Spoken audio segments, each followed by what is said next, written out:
Cloning with yeast artificial chromosome vectors is a technique used to make the HPV vaccine. In the HPV vaccine, the L1 protein from the HPV virus is extracted, and it helps prepare our body's immune systems against the virus. This cloning involves recombinant DNA technology, which is the combining of two or more sources of DNA. In this case, we are combining the L1 protein from the viral DNA with a yeast artificial chromosome. This yeast artificial chromosome is important because it is able to transport the L1 protein into cells so that it can be replicated, and many copies are able to be produced and then used in the vaccine. This process of recombinant DNA technology starts with restriction digestion. Restriction digestion occurs when restriction enzymes cut DNA at specific base sequences. These base sequences are known as recognition sites. If we take an example as I've drawn here with the L1 protein outlined in yellow, we can say that there's a specific enzyme cutting this DNA with a recognition site of GCCG. So what happens is the enzyme will scan along the sequence of DNA of the virus and it'll look for this recognition site. When it sees it right here, GCCG, it will cut diagonally as so. And it will continue scanning this DNA until it sees another GCCG right there, and it will do the same thing. And that's it. Because it breaks the phosphodiester bonds, we end up with 3 different sequences. So there's one, and then this middle section, and then a third fragment, which is cut off from the original. When we cut with restriction enzymes, we end up with identical single-stranded bases, which are complementary to each other right here.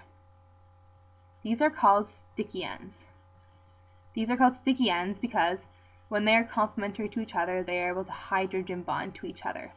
This is very important because if the same restriction enzyme cuts this DNA and also cuts another source's DNA, then these sticky ends are able to bond to each other. Since CC up here is complementary to GG, as is up here CC, and GG down here. In this particular case, the restriction enzyme used to cut the DNA of the virus is called EcoR1. So this cuts the viral DNA, isolating this L1 protein from the rest of the DNA, as well as the yeast artificial chromosome. So here I've drawn the artificial chromosome with an EcoR1 recognition site here. And so what happens is, when this restriction enzyme is inserted, it will cut the entire thing in half, essentially, leaving a space right here with sticky ends on each end. Because it is cut with the same restriction enzyme as the DNA of the virus, these sticky ends will be complementary to the vector's sticky ends, and they are able to hydrogen bond to each other. As you've noticed, there is not just the EcoR1 restriction enzyme, there is also a BAMH1 restriction enzyme on the bottom. These artificial chromosomes have recognition sites for both of these restriction enzymes, and this cuts the yeast artificial chromosome into 3 parts. There's telomeres on either side of this recognition site, and so when this is cut, you will end up with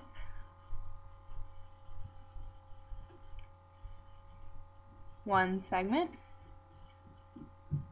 2 segments, and then a small segment in between BAMH1 with telomeres at the ends of these sequences.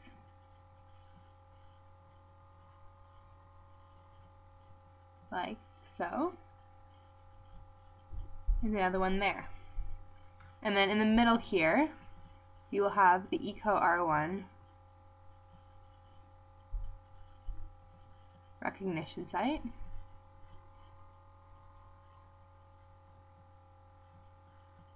And there. Okay.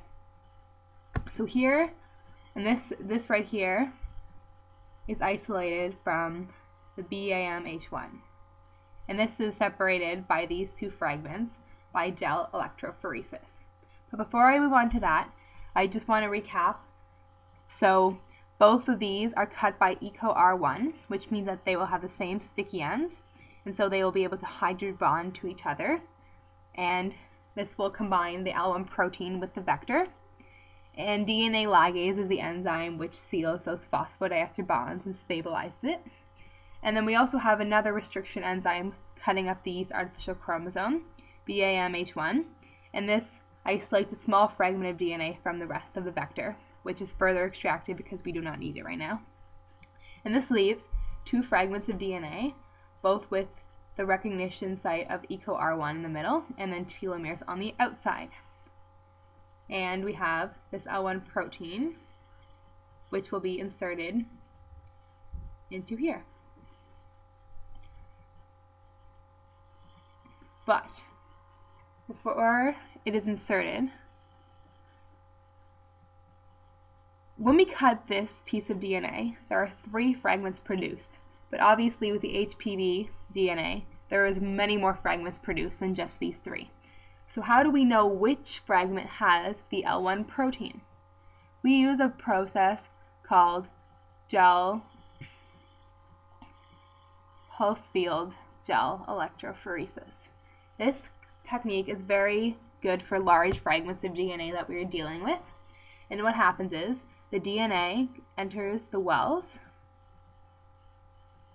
with loading dye, and there are alternating currents moving the DNA along the gel. So what will happen is there will be a temporary negative charge here and a positive charge here. So the DNA will move towards the positive end since it is negatively charged, and it'll be attracted to the positive end. And then at another interval, there will be a negative charge here and a positive charge over here. So the DNA will temporarily move straight forward to the end of the gel. And then for another interval, there will be a negative charge here and a positive charge here, sending the DNA in the direction of this green arrow. This moves the DNA along the gel, and since different DNA fragments will have different numbers of nucleotides, they will have different masses. And the shorter fragments will be able to move faster than the longer fragments. So we end up with longer fragments closer to the wells and smaller fragments closer to the end of the gel. Afterwards, the DNA, we will see these band fragments, and the L1 protein, let's say it's this one, will be identified, and it will be removed and used to be inserted into our vector. So here's our vector. We will have this L1 protein inserted in here, since these have both these areas will have the same sticky ends of EcoR1, and so they will be inserted and they will be glued together by DNA ligase. Okay. And this strand, which we have not talked about yet, this strand is removed from these other 2 strands by gel electrophoresis, which is similar to pulse field gel electrophoresis, except it's a little simpler. So we will have a slab of gel,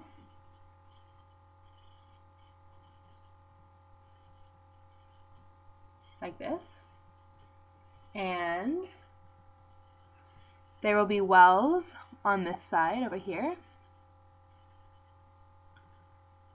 where the whole DNA of the vector will be inserted.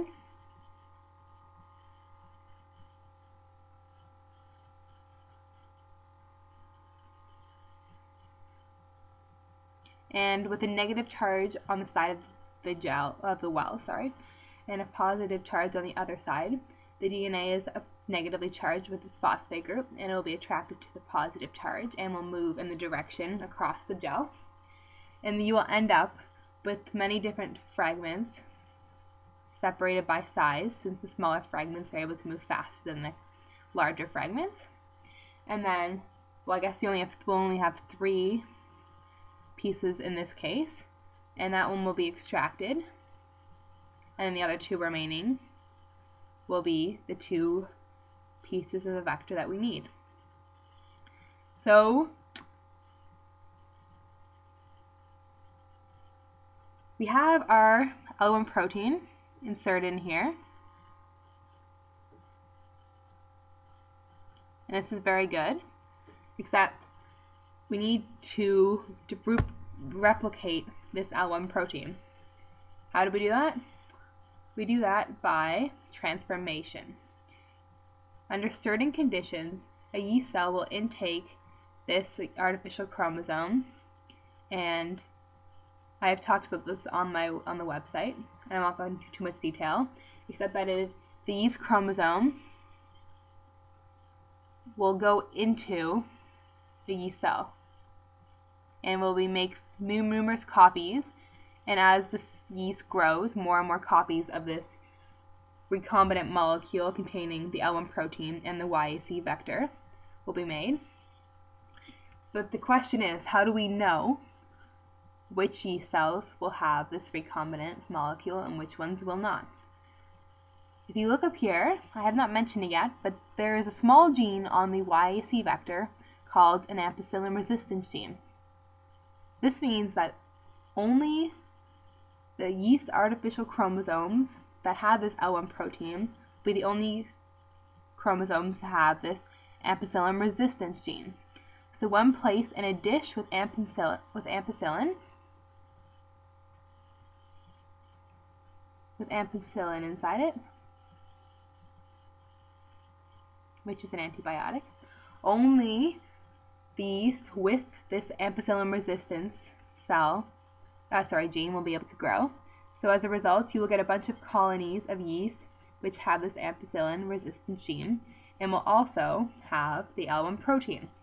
After this, the L1 protein is extracted and it is used in the vaccine.